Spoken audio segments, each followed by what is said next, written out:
Yeah, the question is the difference, and what I think it is a much different game. You know, we're dealing with, there's going to be a lot of 17-year-olds playing Saturday and 18-year-olds, much different game than a 27-year-old veteran. Also, it's an all-star game in the NFL. Those are all the best players off every team, so it is a much different game. And, you know, I'll hear someone say, even though we've had several first-rounders at quarterback, probably as much as anybody, you know, do we develop quarterbacks for the NFL? Absolutely we do. You know, that's absolutely true that we do. Some of them make it, some of them don't. You know, and so we have a job to do, and that's to develop players and win games at the college level. And the game is different than the NFL. And the more I study it, it's significantly different. However, there's been a little bit of a gap change because you see that style.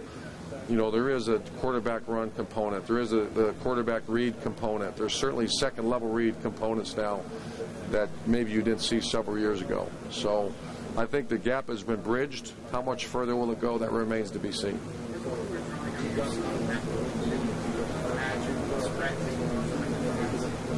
Well, it was Rich Rodriguez was the guy that we had a lot of conversations with. It was Randy Walker and Kevin Wilson at Northwestern. Rich Rod was at Clemson at the time. And then the guy that doesn't get enough credit was a guy named Bill Snyder, Hall of Fame coach at Kansas State. And I actually went there and really studied because they were doing unique things. And a lot of coaches back then, I know we had to make a decision. We weren't very good. We took over a program that was 1-10 or 2-9, and I looked at our schedule. We're playing some good teams, and the options were run wishbone, which I think is a great offense. That's an equalizer offense, or come up with some unique scheme, and that's how that all started. Oh yeah, pretty quickly, because teams just had we beat Missouri in the first game, and we had two receivers that couldn't catch, but we put them out there and they still covered them. So you just kind of. Yeah, there was a lot of interesting stories back then that, because it was all the learning stages, early stages of it. Well, I hired guys like Tom Herman, Ed Warner, Steve Adazio. I've hired excellent coaches, and they all know that they can enhance it, make it better. But great questions. Urban, I just talked to you about high and tight football because Oregon's a +20 giveaway takeaway. Great idea. Yeah. So you told me something about lacrosse sticks. Yeah. Is that normal or is that special for this week? No, it's normal. We added a few of them and we made them a certain color, and so everywhere they look, they're getting hit and trying to knock the ball out because Zeke lost one last week, and it was his fault. But how many times in practice we have him? Because a lot of times we work in practice this. And he's great at this. That wasn't the fumble against Alabama. It was a side shot. So we're trying to do as much as we can to prepare them for the game because Oregon's great at it. Yeah, the turnovers, they tend to score and they get a quick turnover. Next thing you know, you're down 14 points. How important is it for you guys to come back against Alabama with their offense to stay even and not fall behind and find the two scores? Well, I look back now, I'm glad that happened. Just because our team, and once again, it's that another opportunity to build, character and toughness through adversity. And obviously we can't. I don't know if you come back from this team because you get, I think Alabama's great too, but you're living on the edge by falling behind a turn. It's time tested. The big games, special teams, and turnovers are almost always the difference makers, and this is certainly the case. It was the case last week too.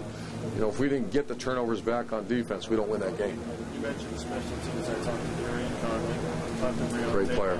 Great player. Those guys, and I know you take a lot of pride coaching with special teams. How much of a factor has that been in your run week to get involved? Number one. I mean, that's and more than just seeing it.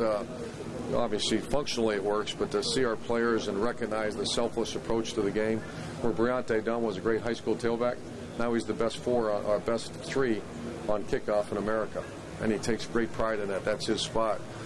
Corey Smith is a junior college transfer that probably has never been on kickoff in his life.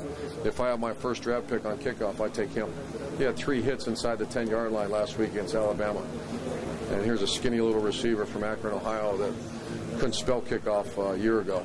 Now he's great at it. And our players appreciate that. Devin Smith, too. Oh, he's the best. 30 touchdown catches when he down one on the 1-yard line. Yeah, he does that every week. And he's the best gunner. And the great thing is the Bill Belichick's of the world, NFL coaches, his stock is soaring right now. It's because he catches the ball, but that's number two. It's because he's one of the best gunners in college football. You look and say the regular season game you played against Arizona, well, they turned the ball over. Oregon turned the ball over. I think Arizona just played a great game. I think it was two excellent teams. Obviously, Arizona had a great year, and they were on point that game. And they created some turnovers and played excellent. They didn't play as well the second game, and Oregon played fantastic. So there wasn't – a lot of people are asking, what did they do? It wasn't one thing they did. They just played very well.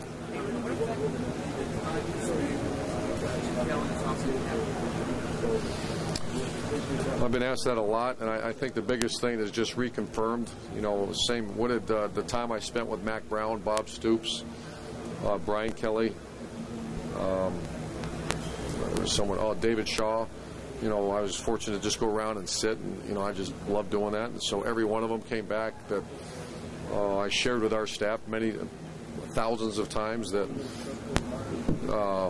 Bob Stoops is very different than Chip Kelly, different than Mac Brown, but each one of those great football coaches had a very clear plan, and they didn't stray from that plan, and they made sure that the people in their program followed the plan, and deviation from that's not acceptable. And so that's I hope people say that about our program, that we're different than Oregon. We're much different, but I'd like them to say that the alignment is there from the bottom to the top, that everybody's fighting for the same goal.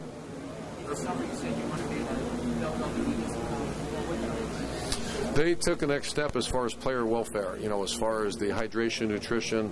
They all wear these things, and a lot of our guys do too. They do the GPS tracking, so it's just player welfare.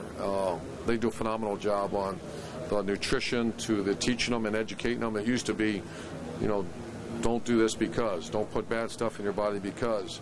We still do that because you're modifying behavior, but as long as the player knows that you have any dream of becoming an elite athlete and you do that, there's a great chance that's not going to happen for you. So we really took all that and brought it back to our program this spring and summer. That's probably as important as what defense you call. I think not probably, as important as to what defense you're going to call. Darren Lee's coming off of a unique performance in the Sugar Bowl. Can you talk a little bit about how far he's come as a player from his eyes? Oh, yeah. How important he is to your defense? Yeah, first of all, he's a great guy. He just works his tail off, and truth be known, he played really good, but he also had some errors in that game. And the good thing is he recognizes it. He hasn't changed who he is. We're watching that very closely. But that's one of the great transformations as well. But he's always been a great kid. He just, he was a quarterback in high school, and he's now an MVP of the Sugar Bowl.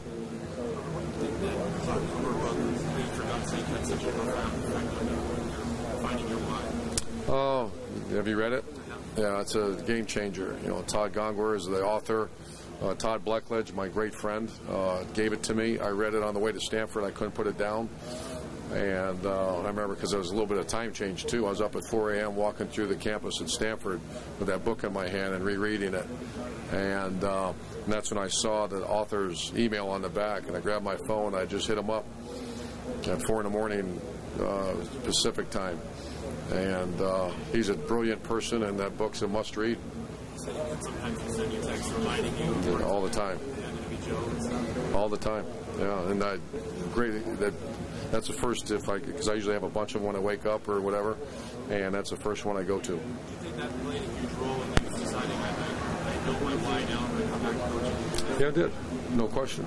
Well, it was the same why I had back in 1986 when I first started coaching. Great question. Yeah, that's true. Yeah. Great book, isn't it?